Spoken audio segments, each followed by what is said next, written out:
Hello everyone, this is Allison Fernandez with eXp Realty here with Taylor Goodrich from Fiber Mortgage. I wanted to talk to you a little bit about when you're buying a house and before you start looking for anything, we always want to know what you can actually afford. So I want to talk about the pre-qualification process and pre-approval process and how those differ and what Fiber does for those two different options. Sure. So the industry standard is going to be pre-qualification. Okay. And that is if you've ever filled out any loan information for like a big bank on their website and 10 minutes later you get a letter saying, yeah, you're good for this amount. Okay. And that is really based off of statements with no fact checking. Okay. So with a pre-approval, it is the standard application, but we go a little bit further and we verify income, we verify assets and everything else that's vital to the loan. Okay. And that way we're basically starting to underwrite as soon as we get the file. We go ahead and we run it through what's called AUS, which is the software that the lenders use. It's an underwriting software. And so we basically do our due diligence before we give you a letter saying that you're pre-approved. That way we know that we give you this pre-approval and there's not going to be any big surprises. There's not going to be any heartbreak on the last day. We know that you're good for that amount of the pre-approval, and it makes your offer a lot stronger when you submit it to sellers too. And that's because they know that that's already been double checked before. Right, we've done the due diligence and we've checked all of our numbers.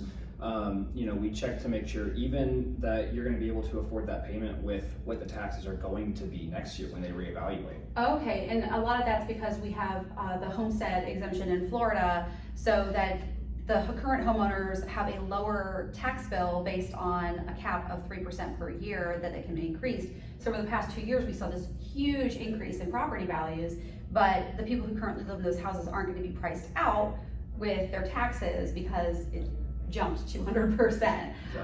So of course, knowing that if a person bought a house originally at $200,000 and the original taxes were at $200,000, but now it's at $500,000, that's going to be a different tax liability. Right, and things really start to add up. There's the tax liabilities, there is even the homeowner's insurance sometimes can be make or break for certain people at a price point. And I do know there's been a lot of talk about homeowners insurance and rates going up, people being dropped just because of a lot of things that are going on in the market. So things that we need to really be looking at before you put an offer in on a house.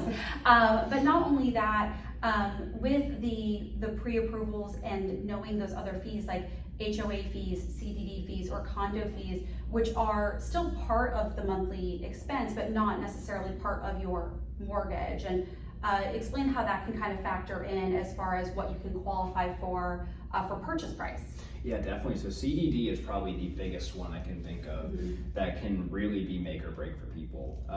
The difference between a $200,000 standalone house and a $200,000 townhouse can be huge, because sometimes that $200,000 townhouse is going to have an additional $500 a month just in CDD fees. And a lot of people don't factor that in when they start to do their initial calculation of how much house can I afford. And so that's a piece that we want to make sure that we get to know the buyer as well. Hey, what is it you're looking for? Because if you're looking for a townhouse, I know that when I'm writing my pre-approval that I'm going to factor in CDD fees for you as well. And that's really interesting because I know we won a really great deal where we had a condo that was involved. And with condos, sometimes you can't do FHA for condos unless they're pre-approved for that, and those are few and far between around the area. And so if you're looking at doing a conventional loan, can you talk a little bit about the differences in purchasing power when you have an FHA versus conventional, and how that can maybe affect the way we have to look at houses? Sure. So to be able to accept an FHA offer, there's a lot of guidelines that you have to adhere to that you don't necessarily have to for conventional. And that could be, what is the makeup of owners in the association? Is it mainly people who live there as their primary residence, or is it all investors? There's a long list of things that you have to adhere to. So a lot of times townhomes, things like that, are going to be conventional or cash only. And so that's a big piece that we need to pay attention to.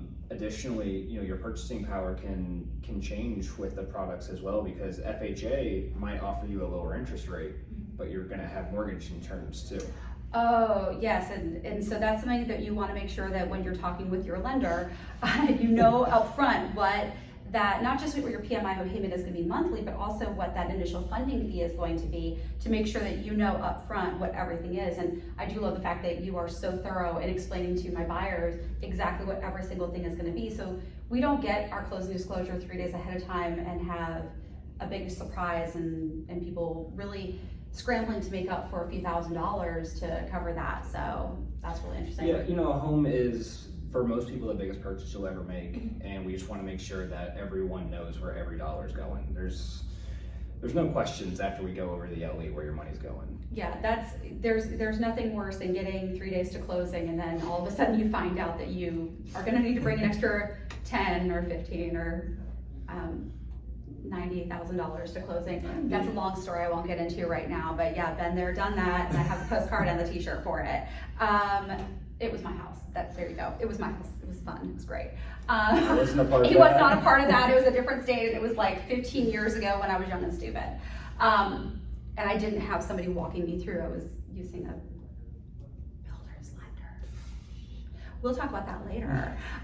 But thank you for explaining that. I know that the pre-approval process it kind of fluctuates with everything from interest rates to everything else, but you're always so on top of it.